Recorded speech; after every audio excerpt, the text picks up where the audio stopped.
Friends, welcome to my channel. Don't forget to like and subscribe. It's not difficult for you, but it's nice for me, and we're starting. It was a poorly kept secret. After 26 years of marriage, at the age of 49, my wife Dory decided that marital fidelity was not necessary. My name is Jeff Gamble. When I met her in high school, her name was Dorothy D'Amato. She was 15 and I was 16, and she was a ray of sunshine. Wavy dark brown hair inherited from her Neapolitan father, and fair skin with a mischievous twinkle in her eyes and an open, friendly smile, like her Irish mother. Below average height, good-looking build. I saw her in the school cafeteria and never paid attention to other girls. After 8 years of dating, proms, college, and a promising career start, we got married. We had 2 sons and a daughter. We have lived a comfortable and contented life. We never stopped being in love with each other. Her girlish physique had experienced the usual effects of motherhood. I was lucky. My degree in finance led me to a career in banking. A bank employee does not necessarily have to work during working hours, but, in my opinion, this is quite enough. I decided from the very beginning that I would not have a career in which I would work myself to exhaustion. I attended all my children's school activities, coached their minor leagues, and kept a fairly flexible schedule that allowed me to support my wife's endeavors.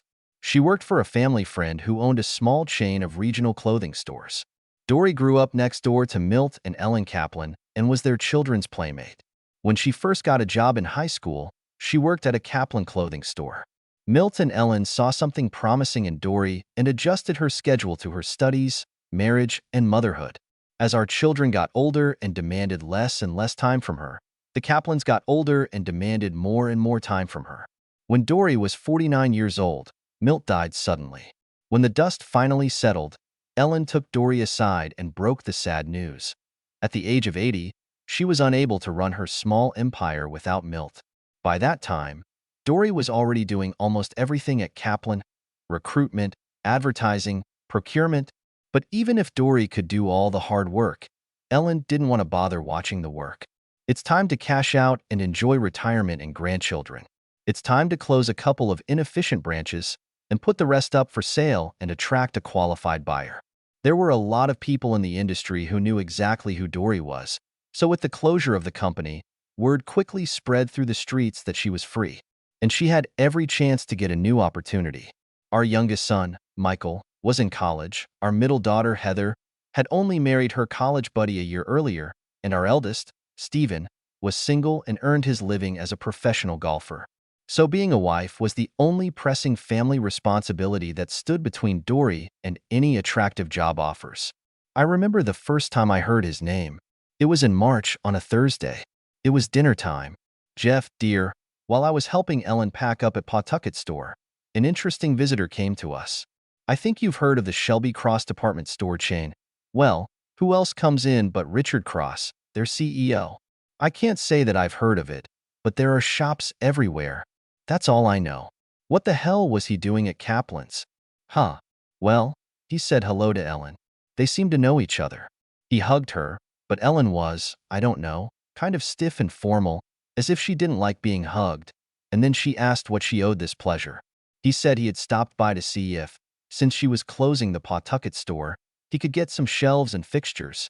Ellen laughed because she knew he hadn't come for a box of hardware. So what was he doing there, Dor? That's the point. He took me away from Ellen for a moment and confessed that he had come to see me. He gave me his phone number and asked me to call him to clarify the details. I called him on the way home, and he told me that he had a vacancy where he could train me to be the head of the purchasing department in all his stores. He wants to interview me. I'm going to Boston to do this. Boston? It's an hour away. I hope the job isn't in Boston. Damn, I would never have seen you.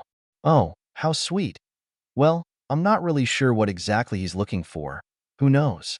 Maybe drive from store to store? Anyway, that's why I'm meeting him for lunch tomorrow. Tomorrow? Wow, this guy doesn't waste a minute. Well, he said he'd heard a lot of good things about me and wanted to talk to me before someone else intercepted me. I think I'm flattered. So Dory went to Boston the next day. It was Friday, March 24th. I've been planning to do this as a day off for a long time, as I've been putting off several projects around the house. I intended to go about my business and then get some rest before inviting Dory to dinner. She said goodbye to me with a hug and a gentle kiss around 9:30 that morning. I wished her luck. She raised her crossed fingers and comically clenched her teeth to show that she was nervous. Thank you, darling. Good luck with your projects. I'll be back by 3. This was the beginning of the end. By 4 o'clock, she was not at home. I called her on her cell phone, and when she didn't answer the phone, I left a couple of voice messages. She called me back shortly before 5 and sounded nervous. Jeff, honey?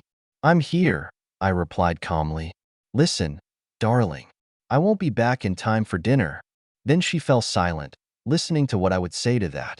I knew her well enough to know that she was going to adjust the continuation of the conversation to my mood.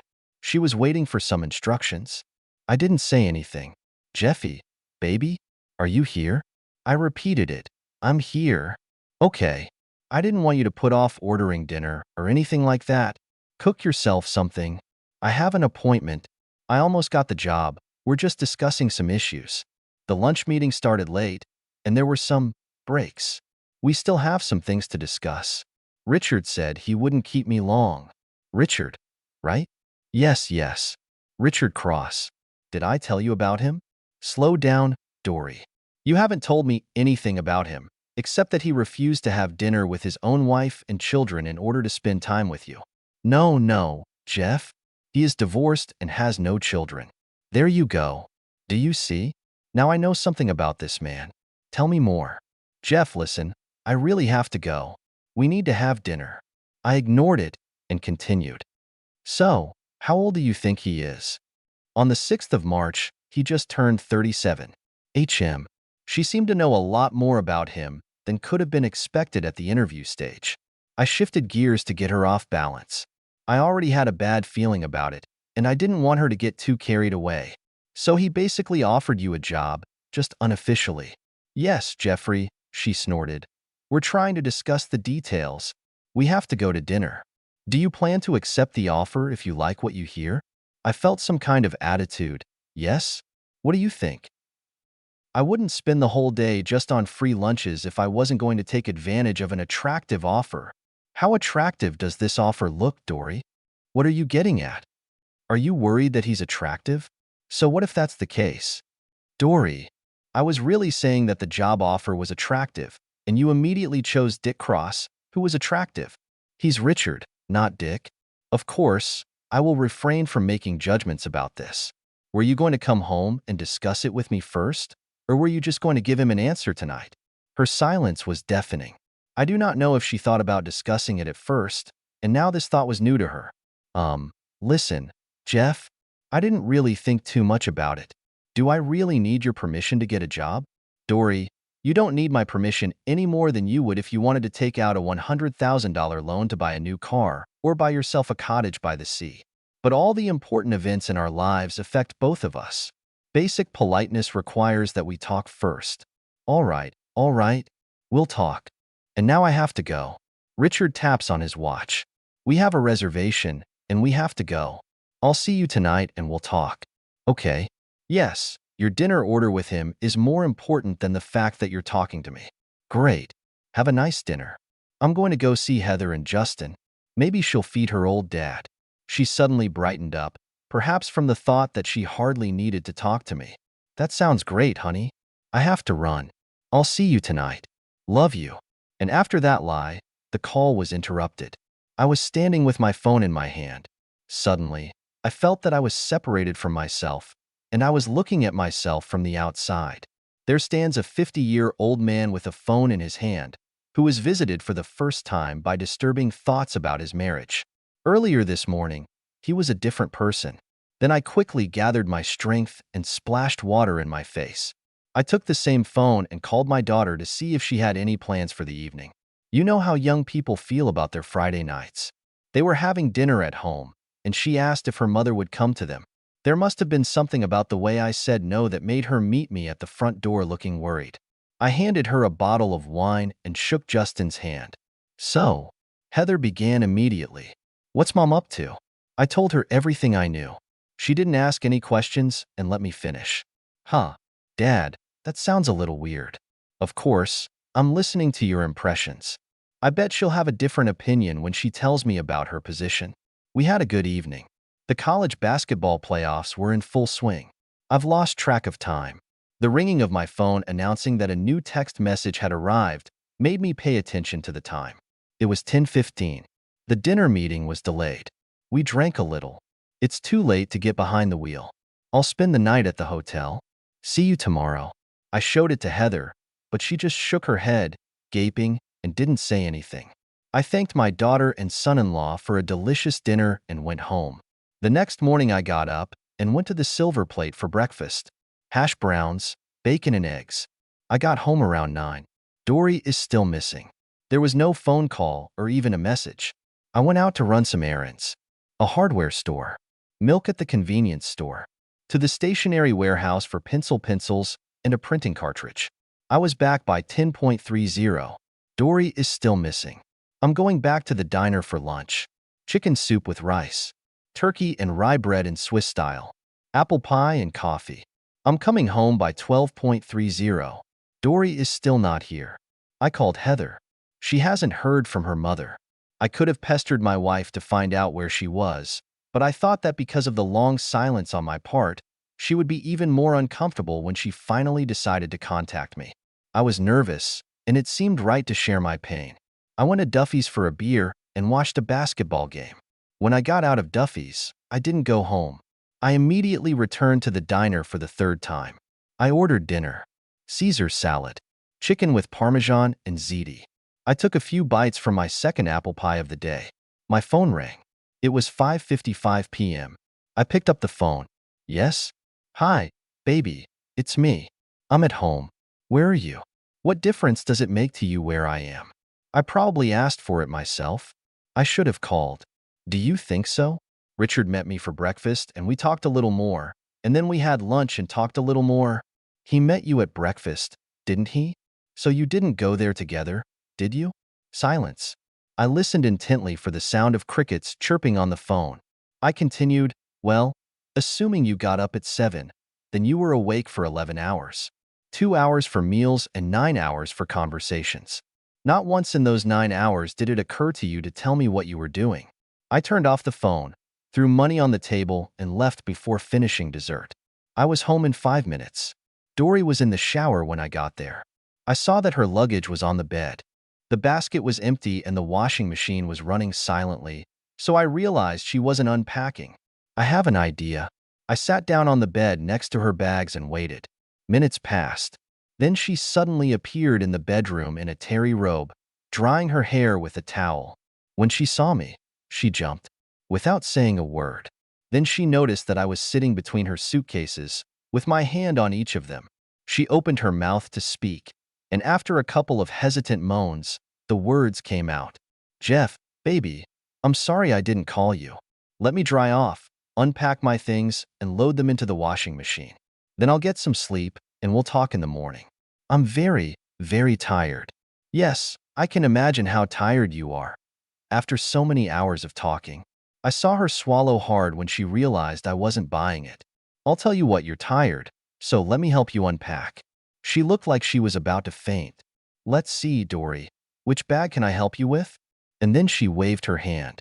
She practically attacked the one she didn't want me to open. Here, Jeffy, give me this, and you do it. I snatched it out of her hands and reached for the zipper. No, no, no, she moaned. What don't you want me to see here, Dory? I started to unzip the zipper, and she dropped her hands powerlessly, lowered her head, and began to cry. Evidence was all she managed to squeeze out. Proof of what? I shouldn't have asked that question. By this time, the bag was unbuttoned, and an incomparable fragrance hit my face. Proof of what I was doing in Boston. Why have I been away for so long? Why didn't I come home? Why didn't I call? I took the underwear. I understand that this is the work of Dick Cross. This is Richard. I told you I would refrain from making judgments about this. The jury will decide. This guy is an asshole. A guy who uses a married woman is an asshole by definition. You accepted the job offer, didn't you? She stood and nodded her head, not looking at me. You didn't discuss it with me, even though I insisted. Haha, I told you that you should have shown basic decency and discussed everything with me before saying yes to the guy.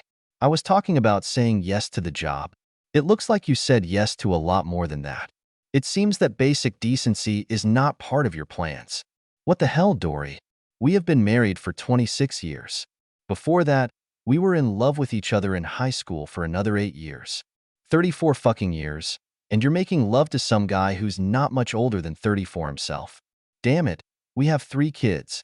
What the hell is wrong with you? You got a job and made love to your boss on the very first day. That's assuming you're not just with him to get a job. In any case, love for money makes you a fool. Look it up in the dictionary. See if there's a picture of you there. And then I couldn't stand it. I sat down on the bed and cried. She stood in front of me and cried. I'm sorry, baby. I'm not sleeping with him anymore. It sounds like you're going to date this jerk, but not make love to him.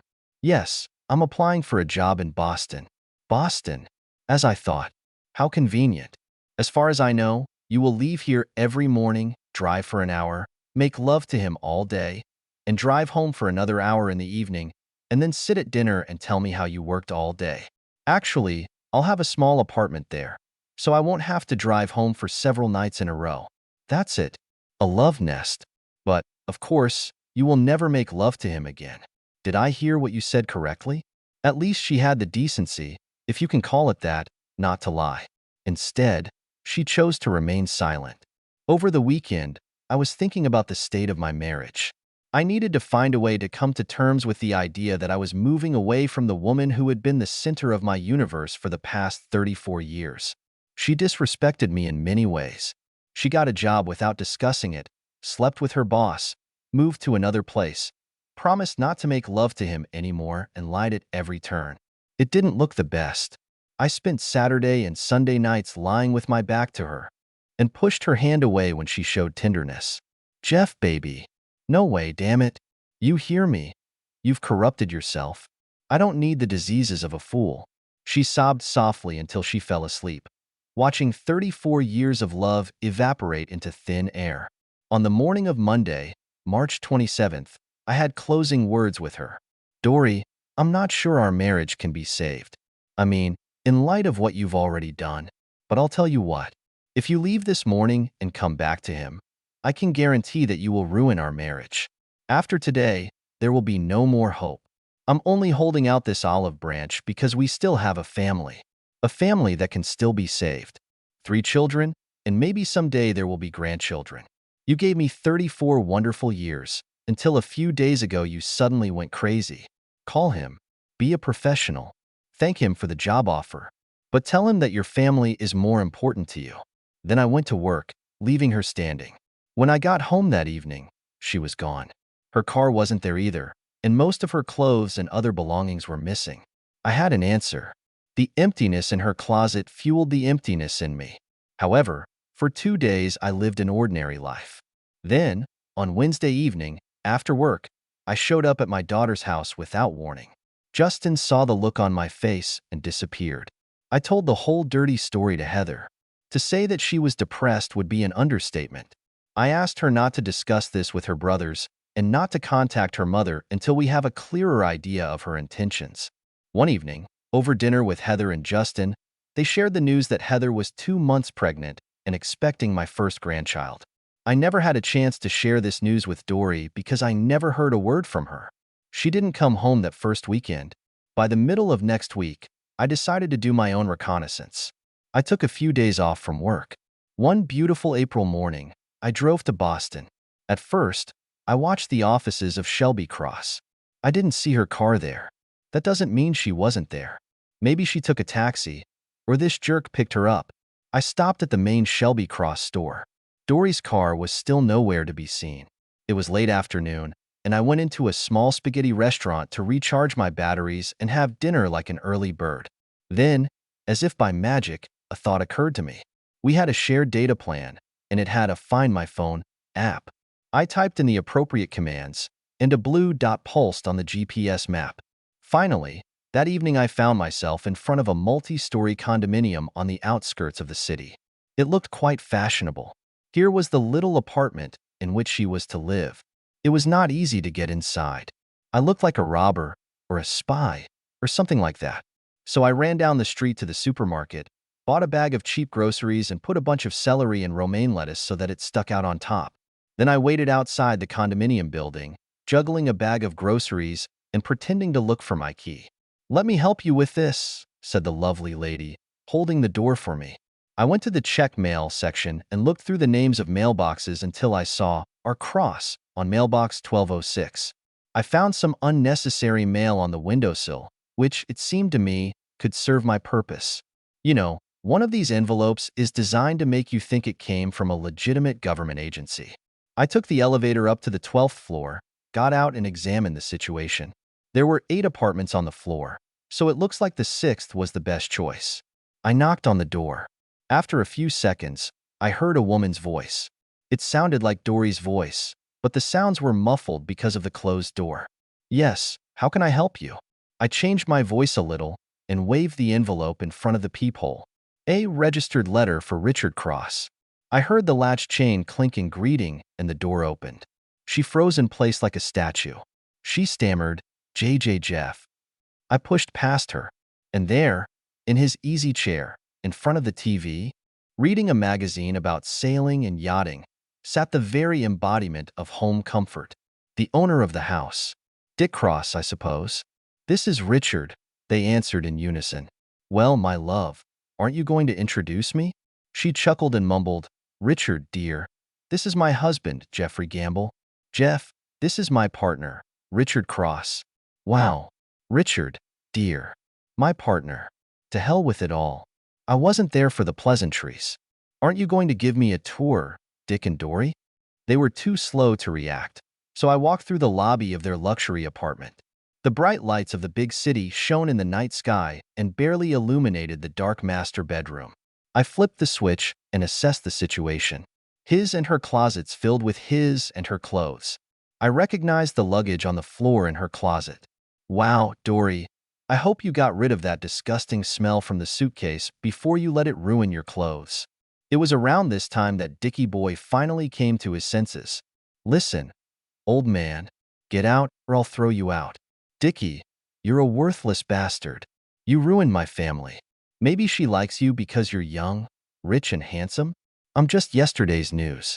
I hope you didn't count on that fool's loyalty, either in bed or at Shelby Cross. She gave up a 34-year affair with me, a 20-plus-year relationship with her 3 children, and an affair with Ellen Kaplan that began when she was wearing a sports bra, and all this for a nobody like you. Watch where the wind blows, Dickie. By lunchtime tomorrow, it will already be sold to your competitor if he makes the right offer." She began to cry, and Dickie said in an authoritative tone, "I'm going to call the police." "Come on, Dickie.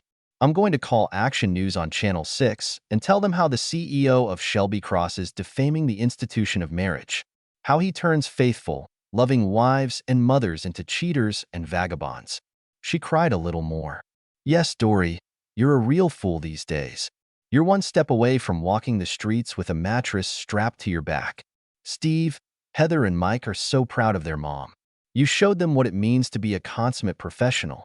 Don't worry, I'm leaving. Dory, this is our last conversation.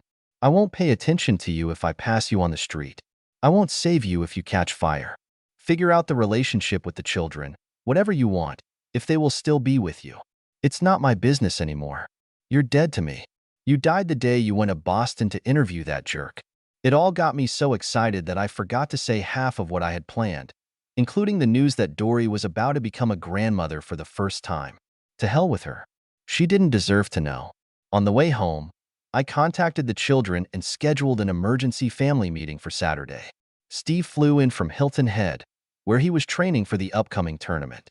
Michael made the 3-hour journey from the University of New England in southern Maine, where he was preparing for medical education.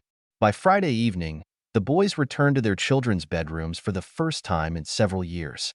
The absence of their mother was quite obvious to them. I told them that we would discuss the details the next day. Heather lived in the city, and the next day she dropped by for lunch with Chinese food. We ate first, if you can call it that. I was on edge and barely touched my food. My mood was passed on to the children, and they hardly ate anything. Their mother's empty chair was the clearest evidence of an absence from the table. Mike was the youngest, but he was the first to feel that something was wrong in the family. It's because of Mom, isn't it? Heather, who already knew most of the story, replied. Mikey, she got a job in Boston. She's having an affair with her boss. She's really gone. Isn't she, Dad? Then I tried to tell the story, but tears welled up in my eyes. Heather rushed to me and hugged me. She's 23 years old, but she's my rock. I love my boys, but my daughter is probably the only person in the world who could keep me from shooting myself. And others, for that matter. The thirst for revenge has waned, but it has not completely disappeared. I managed to squeeze out the whole story. An unfathomable narrative about how a seemingly innocent lunch for an interview turned overnight into a complete rejection of marriage, home, and family. Naturally, questions followed. I could expect the most obvious ones from Steve. What does this guy look like? Are you going to kick his ass? Are you filing for divorce? Steve was very intuitive by nature, and this trait served him well as a golfer. But he didn't overdo it and flew effortlessly, holding on to his pant leg. Mike, on the other hand, was a brilliant scientist and analyst. He couldn't underestimate anything even if he tried. Naturally, he focused on the $64,000 issue. What is Mom thinking about? What's going on in her head? Apparently, she left in the morning, planning to return home after lunch. She's going to stay the night in a few hours. Judging by what you found in her luggage, she clearly had love. And then she left a second time without saying a word while you were at work, and never came back or called. I mean, she never called you, and I know she never called me. Sis, you say she never contacted you. Steve? No, not a word. Mike continued. So, Dad, when you broke into Cross's apartment, did it seem to you that she was drunk or under the influence of illegal substances? That she was forced, or somehow held against her will? Or maybe some kind of mental problems or cognitive impairments? Early onset of dementia? I stared at the lid of the kitchen table. I nodded, studying the pattern on the tablecloth. I swallowed hard and moved forward. I'm not an expert on this kind of symptoms, but I've always considered myself an expert on your mom. But now I'm not sure how well I knew her. I was stunned, but I understand what she's going through, what made her do what she did. I mean, it's all an internal feeling on my part, but I don't discount some psychological factors, such as a midlife crisis, or maybe even physiological crap like hormonal changes. But I don't discount it. I'm not going to buy anything exculpatory. I'm not letting her off the hook. The result? I think she was happy with me to the point where she felt comfortable, but maybe she was a little bored too. You know, after 26 years of marriage, as a rule, everything remains the same. You reach an age when you begin to doubt whether you are still attractive. Suddenly, she is treated to wine by a younger guy, and she feels attractive. He's a handsome guy. He has money and power. She hoped to turn her years at Kaplan into a big deal. And suddenly she's being courted by a guy who can give it to her. I think she was like a child at Christmas, stunned by something unusual and exciting. He tells her how great she is professionally, how desirable she is as a woman. He shows her glitter and trinkets, drags her into bed, and gives her the level of love that I once could have given her when I was his age. Love, money, and power. The oldest story in the book. And I have to admit that your mother wasn't shameless. When I ran into her in the apartment, sadness and remorse were reflected on her face. She knew what she was losing. She was crying, but it was a bad sign. If she hadn't cried, if she'd shown any determination to repair the damage, to tell Cross that it was a mistake, that would have been one thing. But she cried because she knew what she was giving up. She made a decision and stayed with him. She was emotional because she was torn apart, but when it came to fighting, we became history, and Cross was her future.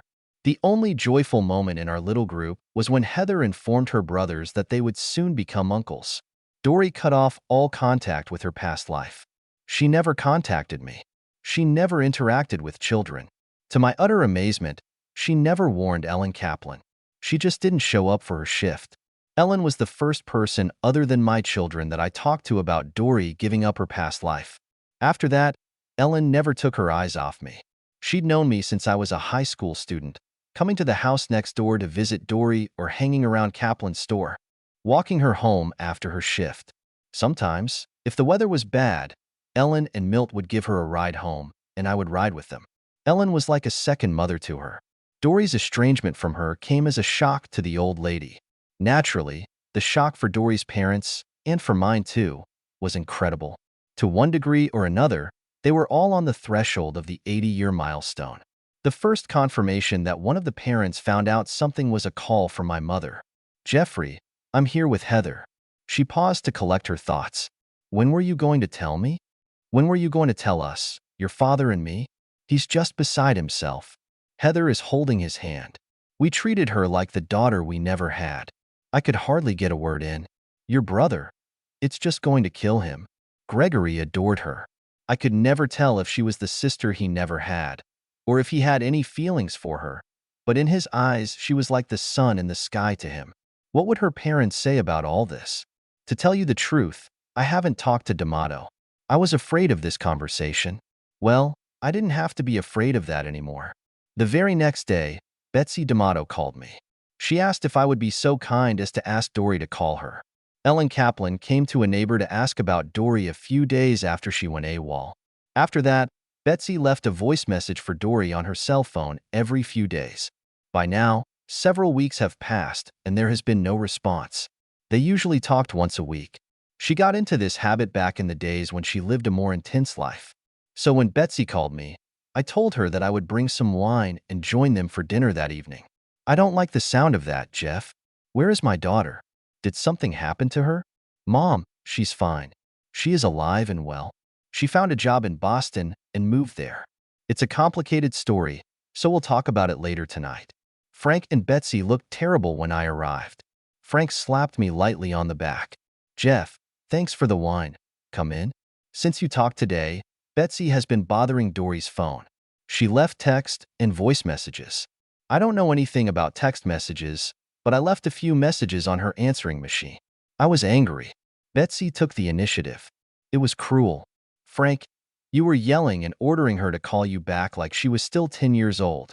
"Yes, well, let's see who gets the result. Honey or vinegar." "All this irritates me. Let's eat." After dinner, we sat on different chairs in the living room to chat. I told them the whole story. They were shocked and fell silent, so they didn't have a chance to ask questions. In conclusion, I told them that when I left Cross's apartment, I told their daughter that she was dead to me. At that moment, Betsy's cell phone rang. I couldn't have asked for better. It was Dory. Betsy didn't turn on the speakerphone. There was no need for that. Betsy had hearing problems, so she turned down the volume on her phone's earphone. The conversation of both sides could be heard by everyone in the room. Frank had an Italian personality. Betsy had an Irish personality. This will have to wait. The opening remarks were brief, prim, and formal. "Dorothy. Hi, Mom. I think you and Dad were looking for me. You can guess, right? Have you listened to the messages themselves? Are you aware of our concerns?" "Yes. Yes, it is. Mom, I know how that sounds. I can't believe it myself. I left to find out about an interesting job offer, and I wasn't going to commit myself, but I was determined to go home to Jeff, and I guess I just got carried away. It's like going to the beach to catch a few rays of sunlight, planning to return home for dinner, and then, out of nowhere, a tidal wave swallows you whole and takes you out to sea. I never thought this would happen. Is it true? You are a fool. I'll tell you who got swept out to sea. Your husband. Your children, your father and me, Bill and Patty Gamble, Greg, Jeff's brother, Ellen Kaplan. Everyone who loved you was devastated by what you did.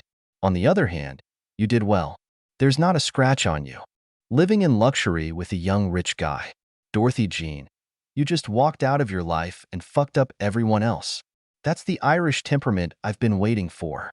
Everything will be fine. Mom, I'm so sorry. I'm sorry that I hurt you and Dad, Jeff and the kids, but I just couldn't get away from it. Trust me, I tried. I went back to Jeff's house for the weekend, but he was so disgusted with me because he knew I slept with Richard. Jeff froze me. He didn't touch me. I went back to Richard for a simple reason. Richard wanted me, but Jeff didn't. Every comparison I made told me that I needed to stay in Boston. I was losing my job with Ellen Kaplan, but I received a firm offer from Richard with a salary that exceeded what I received from Kaplan. And I mean a lot of things. So staying with Jeff meant being out of a job and living with a man who was disgusted with me for going astray. It would take a lot of effort to rebuild my marriage without any guarantee that everything would work out. It took all my strength to keep the sinking ship afloat. What strength would I have left to find a job? I have a man in Boston who wants me and finds me desirable, both in bed and professionally. I cried when I made this decision. I still cry when Richard doesn't see me. I love everyone I left behind, but I feel good where I am, and this is my life now. Her father had heard enough, and now it was time to show the Italian temperament. Frank jumped to his feet and grabbed the phone from Betsy. "You're a fucking fool. You've disgraced this family. You're my daughter, and it seems like I have to love you. But I have to tell you that I don't want to do this. You disgust me. You couldn't keep your legs together, and now you want to talk about tidal waves and shit like that. You're an idiot. You don't take off your clothes and say, 'No thanks, I have a husband and family,' as soon as the jerk starts hitting on you. I raised you better than that, Dory. Your mother and I. Your husband took good care of you. He didn't beat you, and he didn't cheat on you. He worked hard and supported you and your 3 children. You had a roof over your head, and after all these years, you stab him in the back. I'm looking at the expression on his face right now, and I've never seen such pain. You ungrateful fool. Wait, Dad, is Jeff there with you? This man looks like he wants to die, and maybe kill the man before he does. I'm sure I'd like to help him with that. No, no one should die. Can I talk to him? Does he want to talk to me? I want to tell him how sorry I am that I hurt him so much." "Well, baby, your husband told your mother and me the whole story, including the last time he saw you at that jerk's apartment. Do you remember what he said to you last?" "He definitely told me." Yes, Dad. He mentioned that he didn't want to talk to me anymore." I heard her voice tremble as she spoke. She sobbed. "That's right. He told you that you were dead to him. If you weren't my daughter, you'd be dead to me, too. He said you died the day you went to the interview and didn't come home for dinner. He considers himself a widower, and I don't blame him a bit. Yeah, I can't talk to a worthless fool like you anymore." Frank threw the phone on the couch and left. I could hear Dory sobbing when Betsy picked up the phone. No matter how annoyed Betsy was with her wayward daughter, she felt the need to restore peace after her husband had treated Dory cruelly. "Dorothy, I'm not sure what else I can say. It must be clear to you that everyone is thinking about your stupidity. Jeff, darling, is there anything you want to say?" With that, she handed me the phone. I slowly got up from my seat, went to my mother-in-law, kissed her on the cheek, took my coat, and went home. Dory's determination was not shaken by her parents' scolding. In fact, as I suspected, it only drove her further underground. She no longer answered her mother's calls. Frank, as it turned out, was really serious about taking some kind of revenge on the man who had disgraced his family. However, I managed to make it clear to him that if anything happened to Richard Cross, I, as the estranged husband, would be the first suspect. I was not interested in such a burden. Even the process of creating an alibi, and then the long weeks of trying to convince law enforcement agencies of it, was too tedious a prospect to even think about it. Frank, to my great relief, wisely dropped the subject. Meanwhile, I continued to live my life. I went back to work and started to set up my house the way I thought a man would do if his wife died. I built a small shrine in memory of my late wife, posting several photos from our youth, our wedding, and from when our children were young. Nothing has happened in the last 15 years. The children knew my position regarding their mother. She was dead to me. I've always talked about her in the past tense. The children, God bless their souls, tried to intervene. As the children themselves told me, about 6 months after Dory left the house and the hearth, a visibly pregnant Heather appeared in the doorway of the lobby of Richard's apartment building, holding 2 bags of groceries. My daughter studied well. As soon as the well-meaning gentleman held the door for her, she lingered at the mailboxes. When the gentleman was out of sight, Heather returned to the door and let Mike and Steve inside. They went up to the 12th floor and knocked on the 6th block.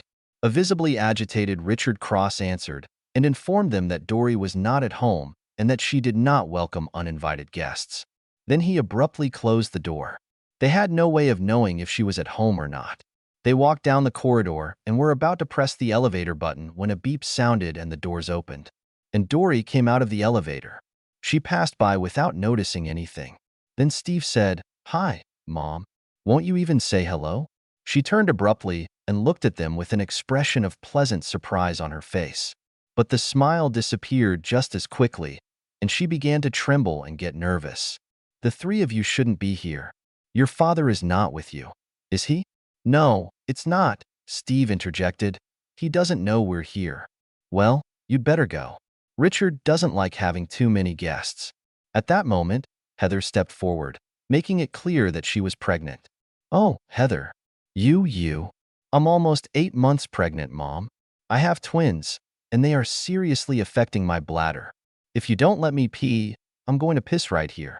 Suddenly, Dory switched to mom mode, completely forgetting about Richard, and connected them all to her device.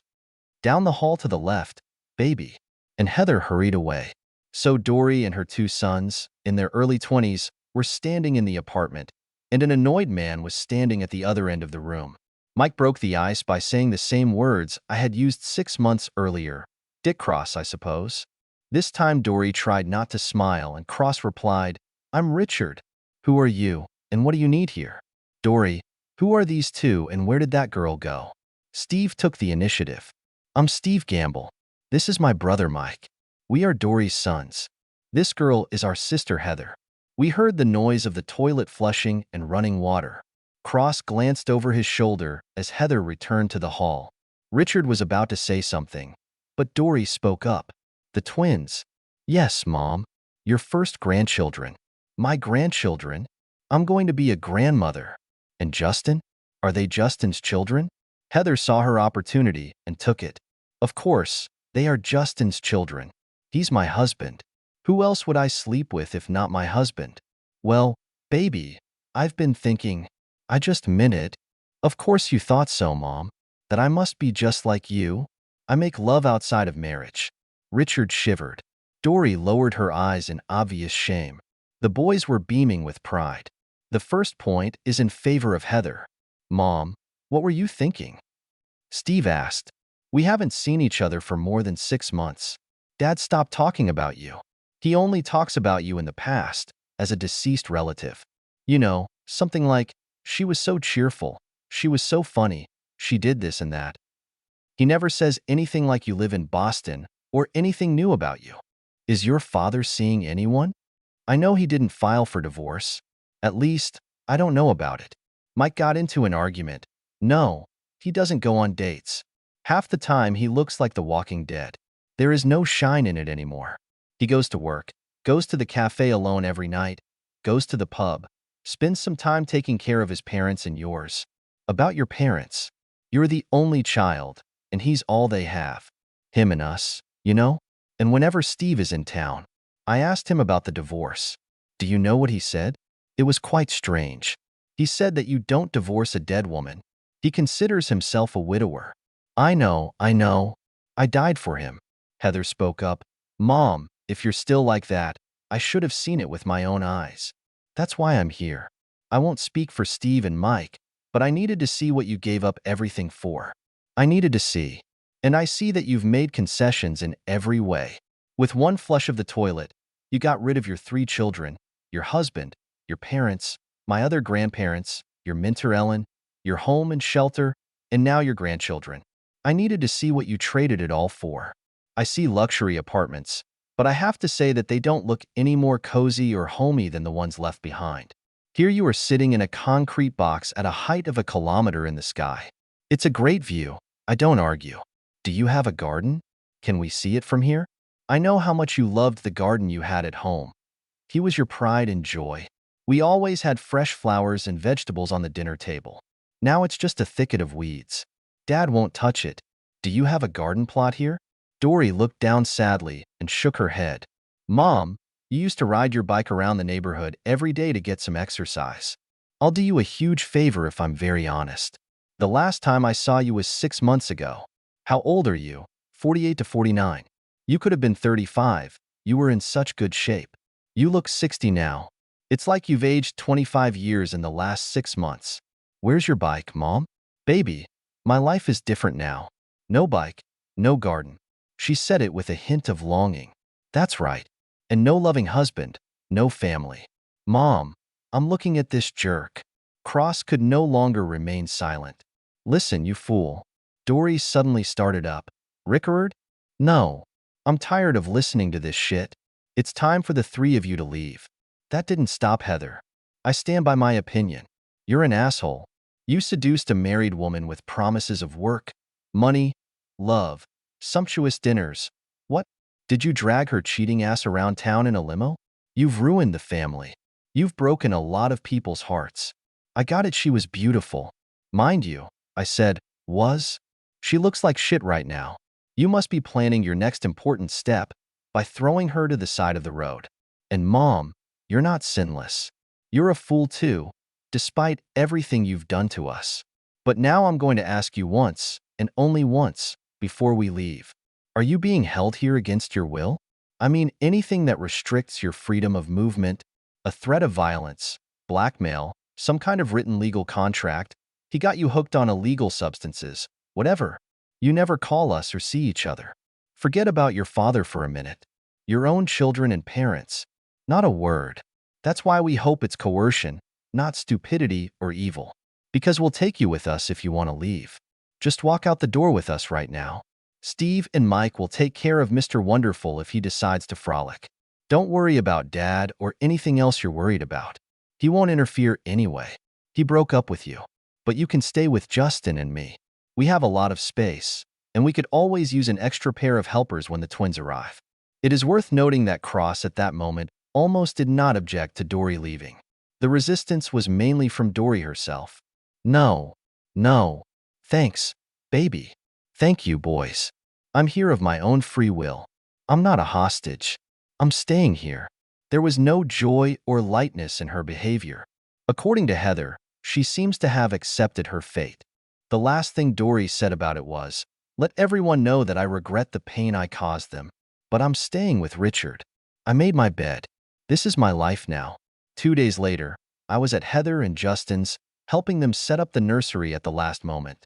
After that, I relaxed in their office over a cool glass of beer, and she insisted on telling the story of the attempted intervention. "Dad, I know you don't want to talk about Mom except about past memories, and if you don't want to talk, fine. But you have to listen to me. 2 days ago, Steve, Mike and I went to visit her. I straightened up and let her continue. We caught her off guard. Cross was with her. We were interested to know if there was any coercion or Stockholm Syndrome that kept her there. There's nothing there. If I had to guess, she would be a prisoner of her own shame, her own stupidity, and a prisoner of limited possibilities. You wouldn't recognize her if you saw her. She became completely flabby and dirty. There's gray in her hair. She looks more like Grandma Betsy's younger sister than her daughter. She's doing penance by staying with this shit. She is unhappy and full of regrets. But we offered her safe passage if she wanted to leave with us. The boys were ready to trample Cross if he tried to interfere. She didn't want to leave with us.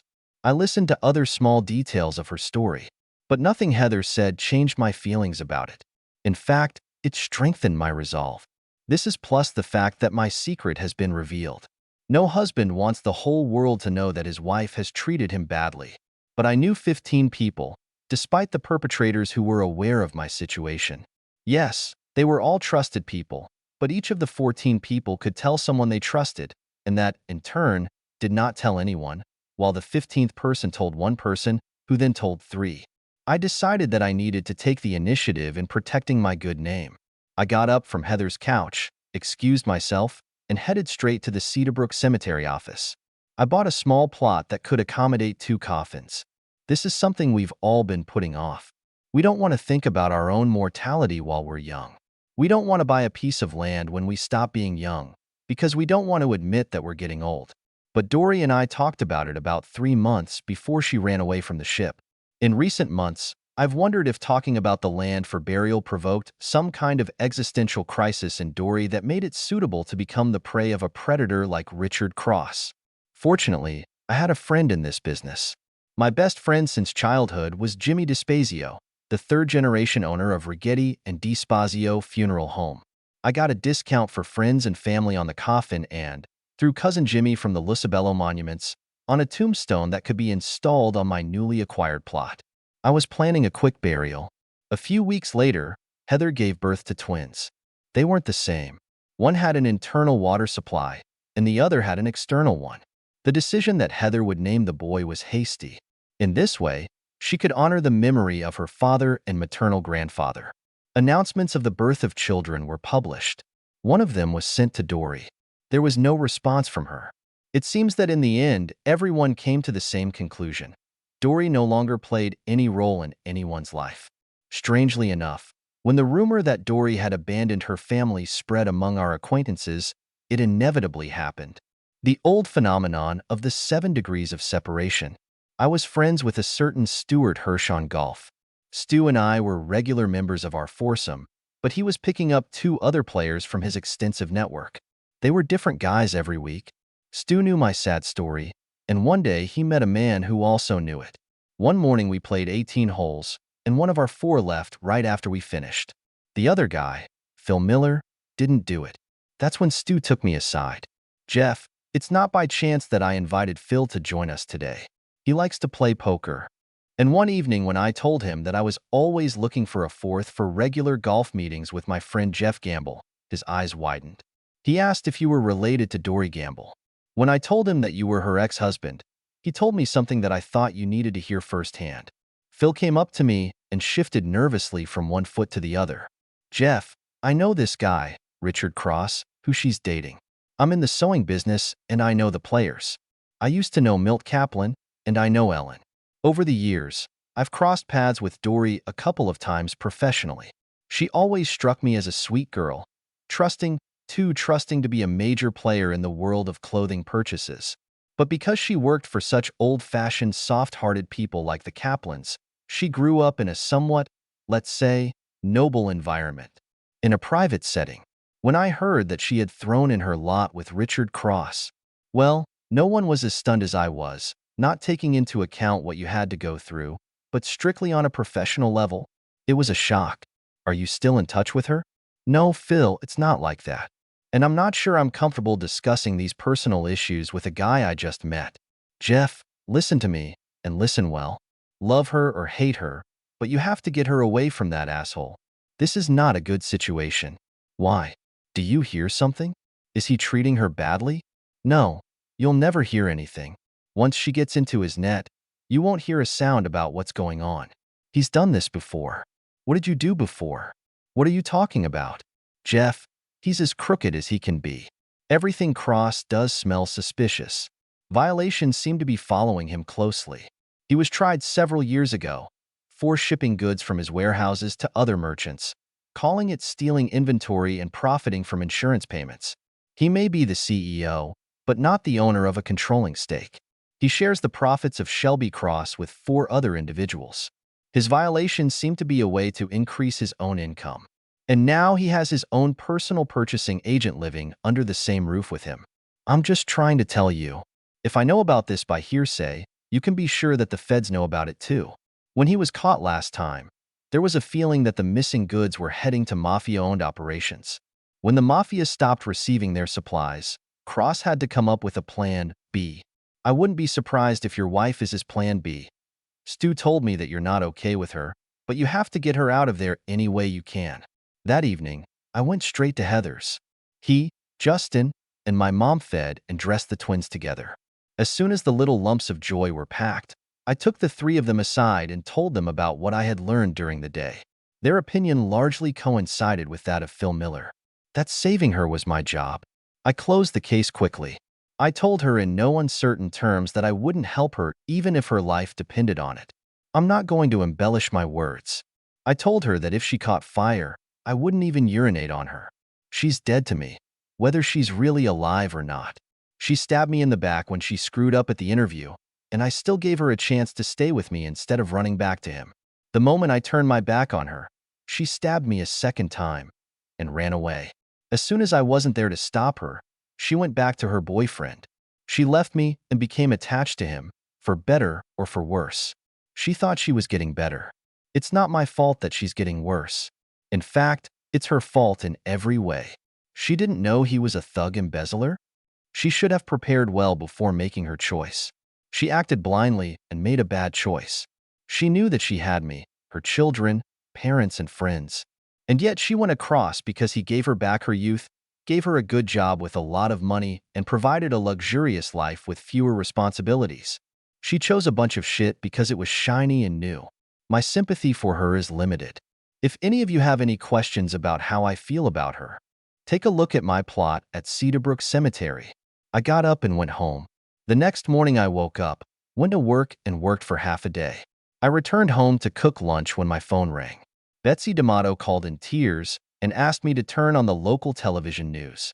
And now her daughter is being led away in handcuffs by the FBI. Right behind her, also in handcuffs, was her partner Big Dick Cross. They were being escorted out of the Shelby Cross Corporation office.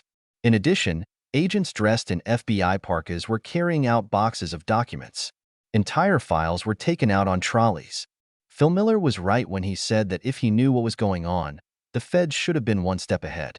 The TV reporter moved on to the speech of the federal prosecutor, who used words such as embezzlement, organized crime, the RICO Act, and so on. When you get arrested, you get one phone call. Dory called her parents. Frank D'Amato told me all about it. My idiot daughter was probably hoping Betsy would pick up the phone, but that was not the case. I said hello and she said, "Dad, please help me. I've been arrested," so I agreed. I told her that she should be shot for what she had done to her husband and family. Then I hung up the phone. I can imagine that stupid goose staring at the horn, wondering what the hell just happened. I wanted her to suffer a little, but I called Joey Pastor, a lawyer I know. He's probably there with her right now, working on the bail. Dory was indeed released on bail. She moved in with her parents and wore an ankle bracelet set by the court. Her father mortgaged his house as collateral. Frank was not a rich man. A bill from a lawyer, friend or not, would be a serious test for Frank and Betsy. One by one, my family members turned to me for financial help. I have prospered, lived modestly, invested wisely, and by now I have become quite wealthy. Dory didn't try to contact me. She understood how furious I was, how heartbroken I was, and how I eventually had to emotionally distance myself from her in order to survive. In fact, I had to kill her. That's why she was dead to me. The reason for my participation in Dory's legal defense was Heather's visit.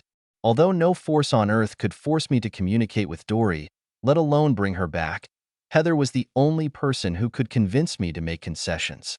Heather tried to persuade me. She was crying. She hugged me and begged me. She admitted that my marriage to Dory was irrevocably dissolved, but it was her mother. She felt it was her duty to do everything in her power to help her. I told her to call a family meeting at my house the next day, and I would discuss what I was ready to do. Everyone who wanted to was invited, except Dory. If Dory had shown up, the meeting would have been over and my participation would have been terminated. I made a cold lunch with fruit punch. Heather and Justin came with the twins. My parents came. Dory's parents are here. Mike came from college. Steve had professional obligations, and he couldn't come. Frank told Dory to stay at home. Apparently, Dory was mistreated by her father. He told her that he had provided her with only the place of residence required by the court as a condition of bail. So when Frank told her to stay put, he expected her to stay put. I opened the meeting with the words, "I will pay for her legal defense under certain conditions. She will have to cooperate fully with the prosecutor. She would need to offer Cross to turn himself in and testify against him in exchange for some measure of leniency. At the first sign that she will refuse my conditions, my support will end, and she will be able to turn to a public defender. My second condition is that everyone should understand my motivation. Not everyone has to agree with my position. It is only important that everyone listens to what I have to say on this issue. So, here's what everyone needs to remember. The last time I saw Dory, I told her I wouldn't piss on her even if she was on fire. Well, I've changed my mind. It's on fire now, and I agreed to urinate on it. That's how I see it. Make sure she understands that. It's not that I'm kind to her. I am kind to my children, to Frank and Betsy, but I see it as me urinating on a dirty fool. She was selling her body for cash and trinkets. Every time I write a check to Joe Pastor's law firm, I imagine her on her knees, wallowing in the dirt of the cross, and imagine me urinating right on top of her. Frank, I'm sure I can count on you to let her know exactly what my actions mean so that she doesn't have any false impressions or hopes left when it comes to me. Heather was my source of information when it came to Dory's ongoing suffering. I never asked, but Heather always offered, and I never turned her down. I didn't want to be curious, but my girl knew me well. The feds wanted to get something out of Dory, thinking that without the threat of imprisonment, she would not give up her boyfriend, who was on trial as an accomplice. But it soon became clear that although her signatures were on all the fake purchase orders, Dory didn't know what she was doing. She didn't know anything about the cross pattern. When the purchase order forms returned to her desk marked "Delivered," she took it at face value. The only ambiguity was that she had profited from Cross's misconduct. She received a good salary, which exceeded the average rate. She lived for free in his luxury apartment and received other benefits. I was worried that the feds might seize her assets as well as those of Cross. Joey Pastor met with federal prosecutors, and everyone agreed that she had been deceived, and she was not a willing participant in the crime.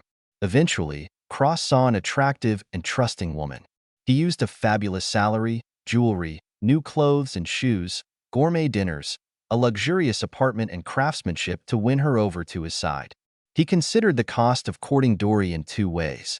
On the one hand, he was buying love, and Dory was his personal cheater. On the other hand, it was his investment in this scheme. To make money, you had to spend money. Once he's done with her and gets his paycheck, he can kick her exhausted ass out the door in just her clothes and with her jewelry still in the safe in his bedroom. So even if the feds couldn't put pressure on her with the threat of imprisonment, they could use the threat of confiscation of her property. The problem for me was that she and I were co-owners of my house. My refusal to divorce her or to legally separate from her may now turn into trouble for me. I exposed myself and could have lost my house, the house that I hoped to leave to my children. Heather knew about my fears. This meant that the news had reached my wayward wife. Dory was filled with shame and remorse for what she had done to me and our family. Therefore, she asked her lawyers to conclude an agreement. She would have lost every dollar, every asset, every trinket she had acquired since she left home for a job interview on Friday, March 24th, 2022. On that first day, when she was with Richard Cross, he gave her a string of pearls, which, according to him, looked spectacular with her outfit and which at first blinded her and pushed her on the path of betrayal. She would have parted with this and any other similar treasures that she still had in her hands, and would have relinquished the rights to any of her trinkets still stored in Cross's safe. This agreement would protect any property acquired before that date, in other words, family property. In exchange, she would have fully cooperated and testified against Cross. Heather and the boys asked me if this softened my position towards Dory in any way. My position was that she stabbed me and them in the back. She owed us that and many other things. I agreed to pay her legal bills. I asked them to remember my words about how I rate my help, as I did with great reluctance and bitterness. I reminded Heather that I had already told her what to do if she had any doubts about how I felt about her mother, and that she just needed to stop by the cemetery in Cedarbrook. One day she did just that. She must have been depressed by what she saw, because after that I didn't hear from my daughter for a while. She took care of her mother as best she could while continuing to raise the little twins. Heather visited her at the D'Amato house. Heather also accompanied Frank and Betsy to court on those dates when Dory was supposed to testify against Cross, and otherwise started avoiding me. I think her mother's remorse softened Heather's attitude towards Dory. She took over the negativity and intransigence from me. It ruined my relationship with my daughter. As soon as the case was over and Cross was found guilty, Dory began to move out of her usual lifestyle. Now she wanted to come back to our house. She owned half of this house and had every right to do so. I wasn't going to share a roof over my head with her, so I told Heather to ask Dory to wait a month, and then she could go back to her old house. It would give me time to set up my own life. I visited my banks, withdrew half of the funds from all joint accounts, and transferred these funds to new accounts in my name only. Then I removed my name from the joint accounts, so that half of the couple's funds were now in Dory's name, and only in her name. Then I bought a nice one-bedroom apartment in Lakeville. It was in another city, and, as you probably guessed, there was a view of the lake from the windows. Then I started a family trust fund, which included me, Steve, Heather, and Mike as trustees. One by one, they came to the lawyer's office to sign the trust documents. Steve came to town and was the last one to sign. And at that moment, I took two steps. First of all, I got out of the trust. Now the children were the only caregivers. Secondly, I refused, transferring my half of the share in the family home to the trust. Now the house was half owned by Dory and the other half by our 3 children through a trust fund. Dory could now return to the family home. I no longer had a say in this matter. I had already moved everything I wanted to my apartment, which I closed a week after my offer was accepted. Most of the old furniture was still in the old house. Heather warmed to me again as soon as I did what she thought was an act of reconciliation towards her mother.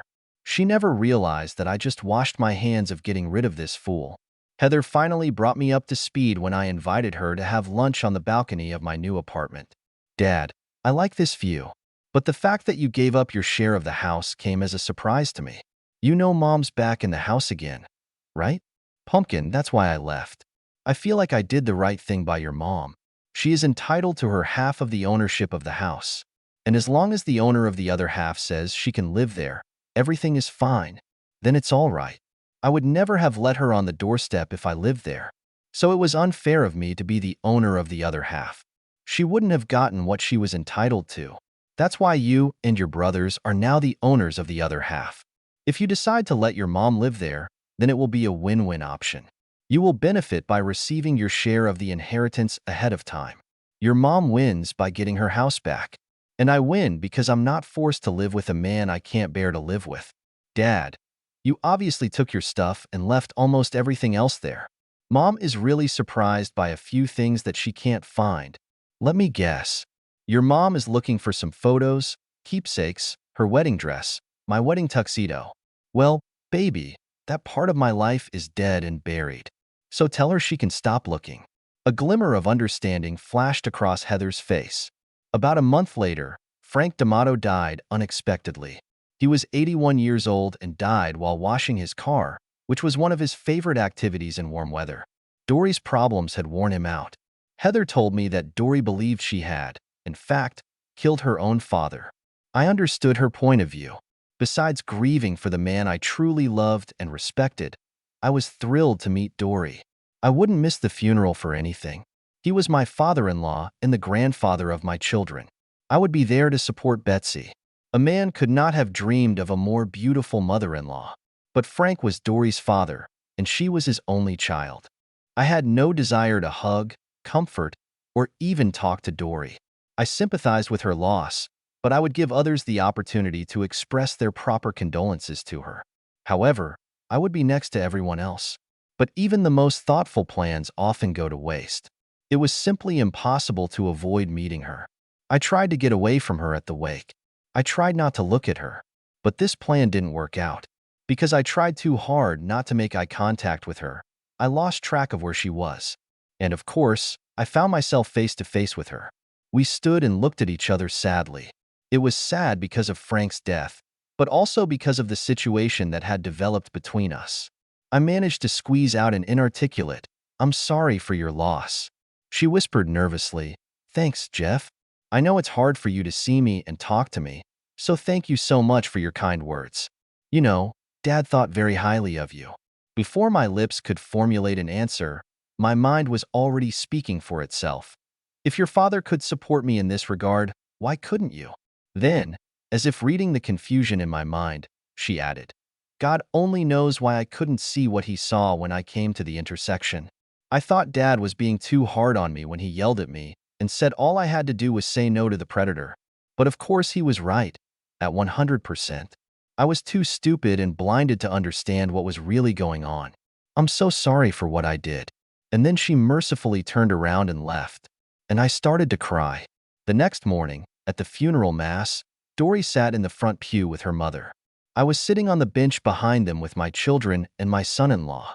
We took turns juggling the twins. Since Dory and Betsy were sitting on their bench next to the middle aisle, I sat on my bench as far away from them diagonally as possible, pressed against the outer aisle.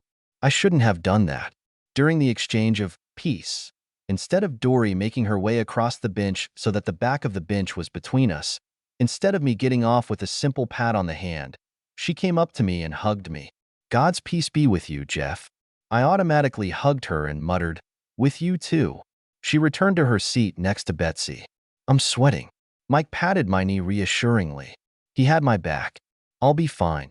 From the church, the procession headed to Cedarbrook Cemetery.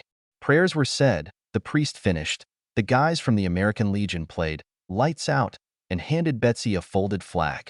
The funeral director spoke on behalf of the family and invited everyone to the restaurant. While the rest of the mourners were crowding around, I noticed that Dory was looking at me and trying to move closer unnoticed. I wasn't in the mood. I decided to sneak out to check out my Cedarbrook property, which was a short walk away. 10 rows back, cross the driveway to the next island and drive 6 kilometers. Dory must have had a brilliant idea, because I heard Heather scream, "No, Mom! Don't go after him! Don't go there! Don't go there!" Heather knew full well that she would see Dory if she followed me to my precinct. Heather had already been here and, to her horror, saw it with her own eyes. Heather's words fell on rocky ground. I refused to turn around when I felt someone's presence behind me and stood quietly looking at the stone. Jeffrey Daniel Gamble, loving husband and father, June 3, 1971. And then the empty space that should be filled with the second date after my death. I heard a stifled sigh behind me, followed by a heartbreaking sob as she read the inscription to the end. Dorothy Jean D'Amato Gamble, loving wife and mother, August 30th, 1972 to March 24th, 2022. Oh my God, no. That was the only sound I really heard from her, apart from her lamentations. When you've known someone long enough, you don't always need to hear the words to understand what they're thinking. After 34 years of dating, I could read her posture, hand movements, and eyebrow raising. And now I could read her mind by listening to the fluctuations in the volume, intensity, and rhythm of her sobs. I really died for you. Every word you said was sincere. You told me that I died the day I went to an interview in Boston, the day I slept with him. No wonder you're ignoring me. I am no longer in your thoughts. You told the kids you wouldn't divorce me because you don't divorce dead wives. Tears were quietly flowing down my face. Still, I didn't want to turn around and face the source of my suffering. I was only looking at the tombstone. Now that stone was my wife. People wisely left me alone and kept their distance. Soon enough, there was silence in the air. It seemed to have finally dawned on her. You're not thinking about me here and now. Heather says that you only talk to me in memories of the past. Then Dory's voice became almost insubstantial. You really loved her, didn't you? Yes, I did. More than I know how to express. Try to explain to me what she meant to you. She was my world, with my heart and soul. My biggest flaw is that I've never been able to make her understand it. It looks like she was too stupid to see what was right in front of her all this time. Too smug, too distracted, too selfish, too scared and ashamed to resist. I have to agree with you, Jeff. She died on the day that is carved on this stone. And she doesn't have to go to hell. She lives with it every day. She's been living it since the day she got back to that bastard. I can't express a drop of sympathy for the woman who is now in her body. Jeff, it looks like the grass hasn't grown back yet. What is buried there? My life, my hopes, my dreams, all that's left of my future. Her favorite photo, a dried bouquet from the prom, my wedding tuxedo, her dress, my wedding ring. She was such a fool. The sun slowly disappeared behind a ridge of gray clouds. And when the oppressive darkness fell on Cedarbrook, I put a single rose on a tombstone and walked alone to my car. End.